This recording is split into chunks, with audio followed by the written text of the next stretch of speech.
Welcome back to The Explainer. Today, we're diving into a literally monumental moment in international sports. It's 2026, and the Women's Africa Cup of Nations, WAFCON, is officially expanding its stage. And making their absolute first appearance in history, the women's national team of Cape Verde.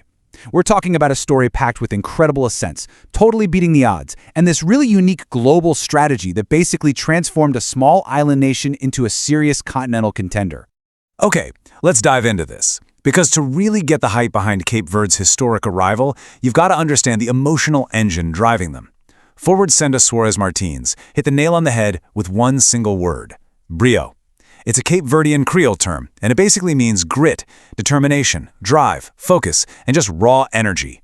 It's not just a buzzword for the team camp. It's honestly the entire ethos of the Cape Verdean Football Federation right now, as they gear up to take on Africa's best. So, here's our roadmap for this explainer. 1. A historic WAFCON debut. 2. Building the Blue Sharks. 3. The diaspora and Brio. 4. Group D, opening matches. And 5. Looking to the future. Starting with Part 1, a historic WAFCON debut, stepping onto the grand stage in Morocco.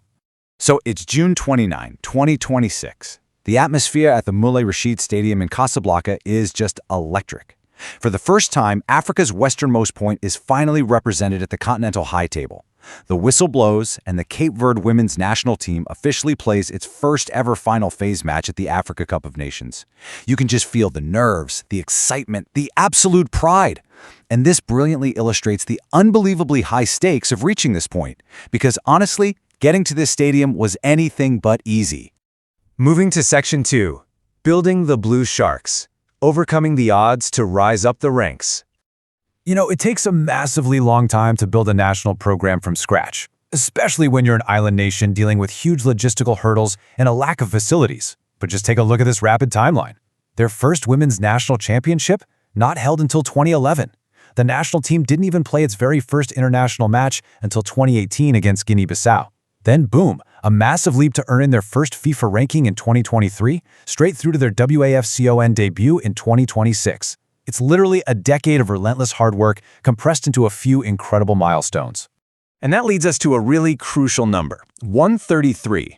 When Cape Verde finally broke on to the official FIFA Women's World Ranking in early 2023, they debuted at 133rd in the world. And that instantly placed them at an impressive 20th in Africa. That's not just a number on a page, guys. That was global validation of their existence and, for sure, their potential. Now, that statistical leap was heavily driven by their stellar performance in the UFOA tournament.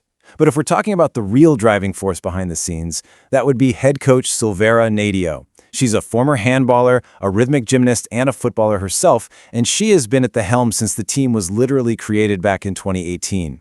Her consistency and leadership, absolutely crucial. She has been the undeniable anchor for the team's development over these past 8 years.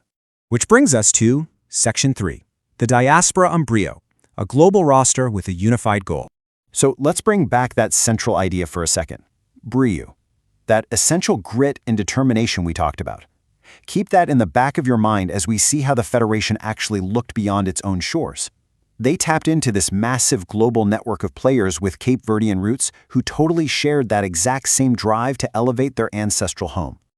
Now, what's really interesting about this slide is the brilliant geographic diversity of these players. You've got someone like Sandra Suarez Martins, right? Her football journey took her through Portugal and top leagues in England. Then there's Olivia Kelly, born and raised in Boston, played Division I college soccer in the US, and then turned pro in the Czech Republic. The women's side leaned heavily into this diaspora strategy, taking a page right out of the men's team's playbook, which had its own recent successes thanks to diaspora players like Iris-born Pico Lopez. They essentially pooled all this incredible international experience into one unified squad.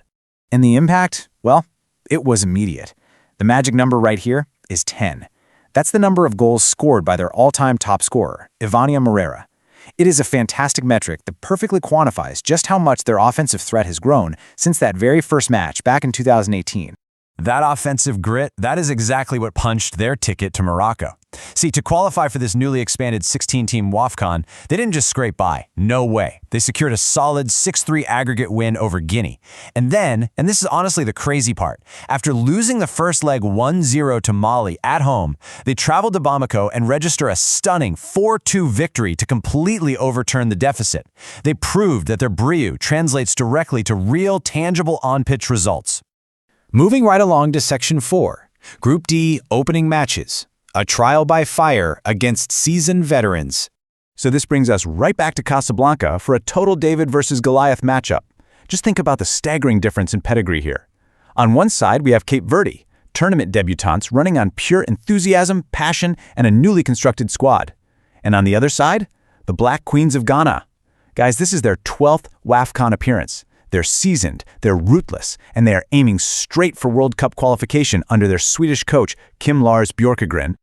If you want to know just how intimidating Ghana is for a new team, wrap your head around this stat: 31. That is the number of goals Ghana scored in their previous 8 matches against tournament debutants. That's an average of nearly 4 goals a game. Historically speaking, they absolutely do not take it easy on newcomers. So the reality check kind of came quickly in Group D. Ghana ultimately prevailed over Cape Verde with a 2-0 victory. And just to round out the standings, in the other Group D matchup, tournament veterans Cameroon defeated Mali 2-1. So the crucial point is this. Yes, Cape Verde lost their debut. Ghana showed their ambition super early, with Doris Boadua scoring in just the 6th minute and Vieira Elea locking in the second goal in the 53rd minute. Josephine Bansu even took home Woman of the Match for Ghana. But listen, holding a dominant, highly experienced team like Ghana to just 2 goals, that's well below their historical average against debutants. And it is a massive testament to Cape Verde's resilience and defensive organization. Oh, and meanwhile, Cameroon's Marine Gamonga scored a penalty spot brace to defeat Mali. So this group is looking fiercely competitive.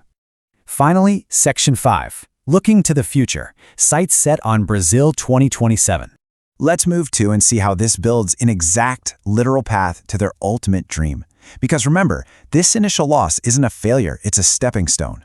This tournament serves as the qualification campaign for the 2027 FIFA Women's World Cup in Brazil. The steps are pretty clear-cut, even if they're steep. Step 1, advance out of the group stage. Step 2, reach the semifinals at the 2026 WAFCON. Do that, and Step 3 happens on its own. They automatically qualify for the World Cup in Brazil. But honestly, even if they fall short of the World Cup this time around, the broader impact of just showing up at WAFCON is huge. As defender Olivia Kelly points out, long-term investment from the government and federation will go a long way for us as players.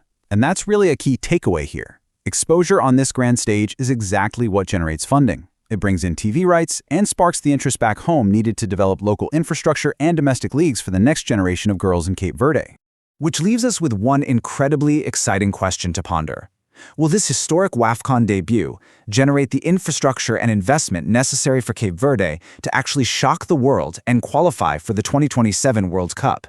They've got the brio, they've got the global talent, and now they finally have the stage. Thank you so much for joining me for this explainer on Cape Verde's incredible rise. Keep your eyes on the Blue Sharks, folks. Their journey is really just getting started.